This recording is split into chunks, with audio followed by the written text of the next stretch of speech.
सभेच्या लोकसभेच्या निवडणुका होत्या त्यावेळेला फक्त महायुतीच नव्हे तर महाविकास आघाडी किंवा जेवढे पक्ष निवडणुकीमध्ये उतरले होते त्या प्रत्येकानं शेतकऱ्यासाठी 7-12 कोरा करणार, तुम्हाला संपूर्ण कर्जमाफी देणार हे सगळ्यांनी आश्वासन दिलं होतं।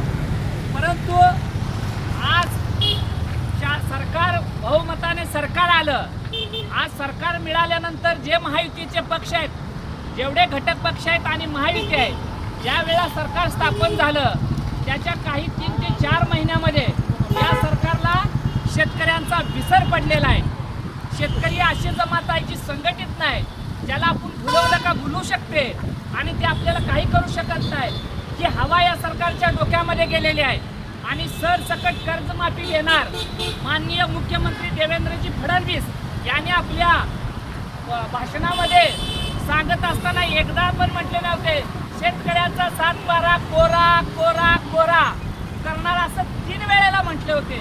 पण तेच फडणवीस त्यावेळेला या सरकारमध्ये मुख्यमंत्री बनतात त्यावेळेला त्यांना ज्या शेतकऱ्यांच्या मतावरती आपलं सरकार आलेलं आहे त्या शेतकऱ्यांचा विसर आजच्या या शासनाला पडलेला आहे। म्हणून तो पडलेला विसर आज या शासनाच्या या सरकारच्या जागा करून त्यांच्या लक्षात आणून देण्यासाठी आज राष्ट्रीय समाज पक्षाच्या माध्यमातून महाराष्ट्रावर एक जन आंदोलन छेडलं जातंय। त्याचा पहिला टप्पा आम्ही प्रत्येक तहसीलदाराच्या माध्यमातून शासनाला निवेदन देऊन या सरकारला आव्हान केलं होतं की तुम्ही काय अतिरिक्त मागणी नाही, पण तुम्ही म्हटला होता की शेतकऱ्यांचा आम्ही 7-12 कोरा करणार, तो शेतकऱ्याचा कर्जमाफी देऊन तो शेतकऱ्याचा 7-12 कोरा करावा अशी मागणी आम्ही मागल्या आठवड्यामध्ये सर्व तहसीलदाराच्या माध्यमातून सर्व जे आमचे तालुका अध्यक्ष आहेत यांच्या माध्यमातून गेली होती, पण शासनाला जाग आली नाही।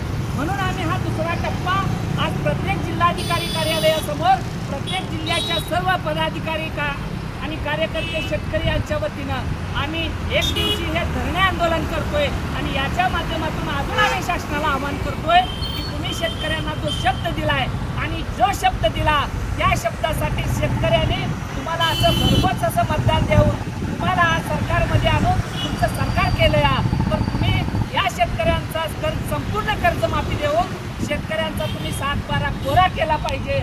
आणि जर तो शेतकऱ्याचा 7-12 कोरा नाही झाला तर या महाराष्ट्रातल्या शेतकऱ्यांना सोबत घेऊन राष्ट्रीय समाज पक्ष तुमच्या उरावरती बसल्याशिवाय सोडणार नाही। एवढंच आव्हान आम्ही धरणे आंदोलनाच्या माध्यमातून करतोय।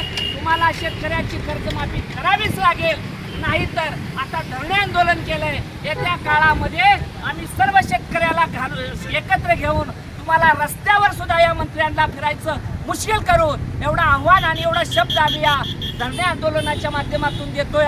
तर लवकरात लवकर जय सरकारनं, कारण काय वाटायला लागले आमचे आमदार भरपूर आले म्हणून आम्हाला कोणच विचारत नाही, पण इथं भल्यांची सत्ता हिटलरचा नामोनिशान झालेला आहे, त्याच्या पुढे आपण पण काय नाही। तर इथल्या सर्व शासनाला लगेच 6 महिन्यामध्ये सत्तेची मस्ती येऊ देणं बरोबर नाही। 6